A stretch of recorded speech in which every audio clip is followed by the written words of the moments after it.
Hello and welcome to CBA News in brief. It's me, Abdillahi Hassan.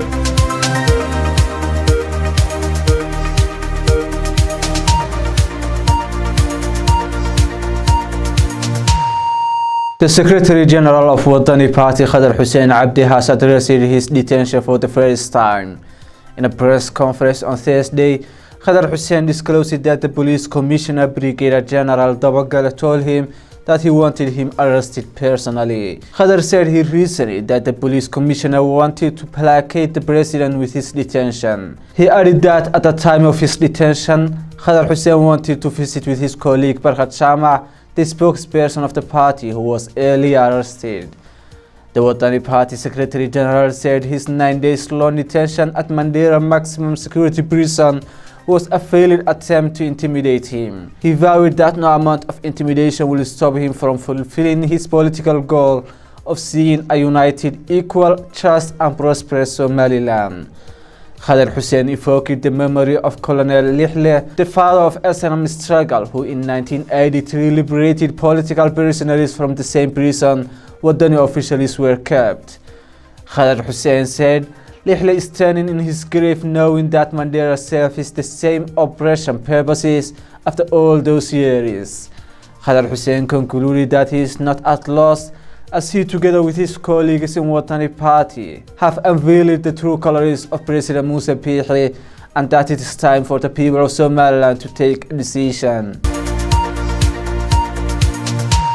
Somaliland's government has banned conferences and ceremonies in hotels without prior government authorization.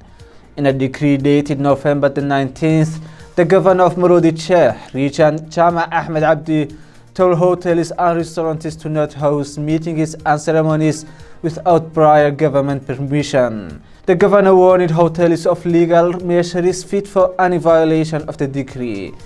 Marriage and engagement nikah functions were exempted from the ban. The ban on conferences and conventions came at the height of a political crisis in the country. It was a day after the government thwarted a rally for the opposition party Wadani by taking over its headquarters. Before that, the government has also taken into custody the Secretary General and the spokesperson of Wadani Party, Khadr Hussein and Warka Somaliland. In a press conference today, the governor of Marodi region, Chama Ahmed Abdi, denied that the decree is meant to stifle the meetings of opposition parties. He said the decree is meant to tighten security by denying anti-state conferences sponsored by Mogadishu. He emphasized that it is the job of the government to ensure security and safeguard the nation. The governor added that the ban is also meant to enforce good morals by preventing culturally inappropriate functions.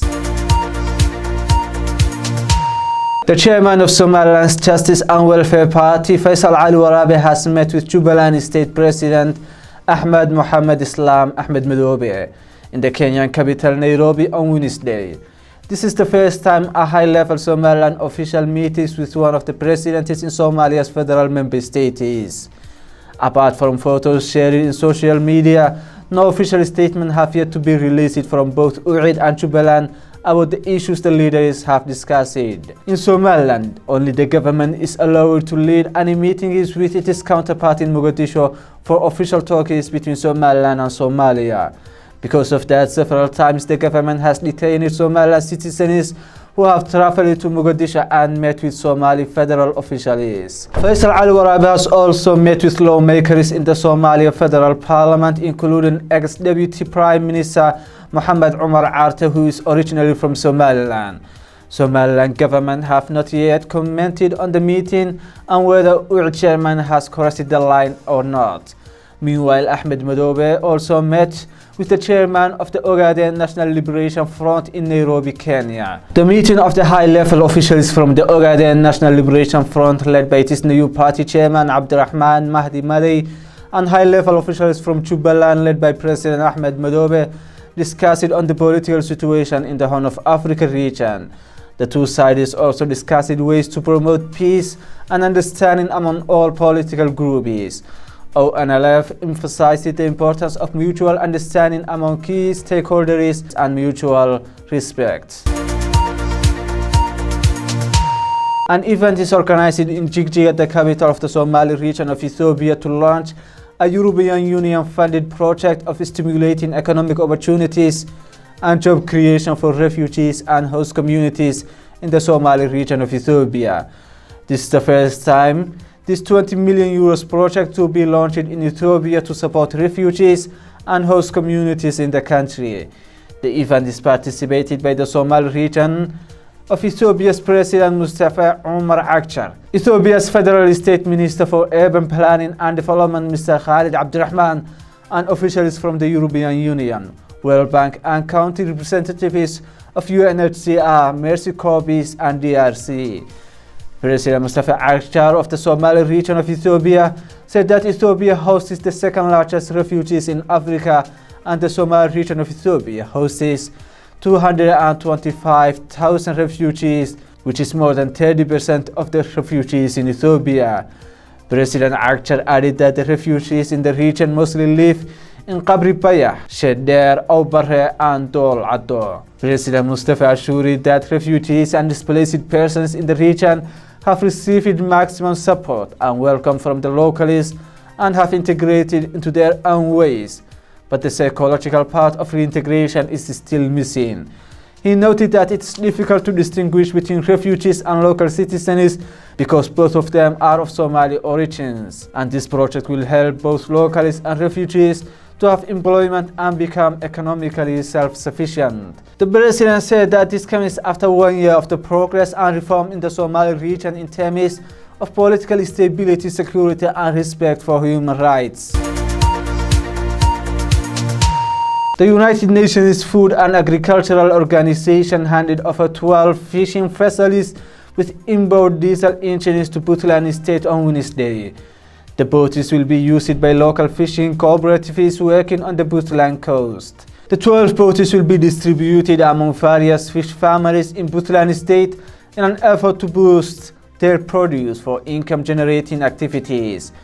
VOW's project manager John Purphy said that the vessels are another contribution from the coastal communities against piracy project, generously funded by the European Union, which works to develop a vibrant fisheries sector that harnesses the great potential offered by Somalia's coastline by providing decent employment opportunities for young people along the fisheries value chain. On his part, Puntland State Minister of Fisheries and Marine Resources Abdillahi Hassan said the government of Puntland is committed to ensure that these vessels contribute to generating income and opportunities to the youth in the coastal communities of Puntland.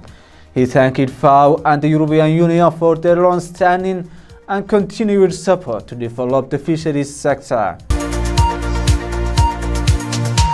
The United Nations Refugee Agency on Wednesday welcomed Somalia's ratification of an Africa-wide treaty on the protection of internally displaced people. The United Nations High Commissioner for Refugees said the ratification of the African Union Convention for the Protection and Assistance of Internally Displaced People in Africa is a landmark achievement for the country and the African continent. A convention known as the Kampala Convention was signed on November 26 by Somalia's President Mohamed Abdillahi Farmajo after being passed with a near-unanimous vote by Parliament last week. The Kampala Convention, which was adopted in 2009 by the African Union's 55 members, is the world's first and only regional legally binding instrument for the protection and assistance of the IDPs.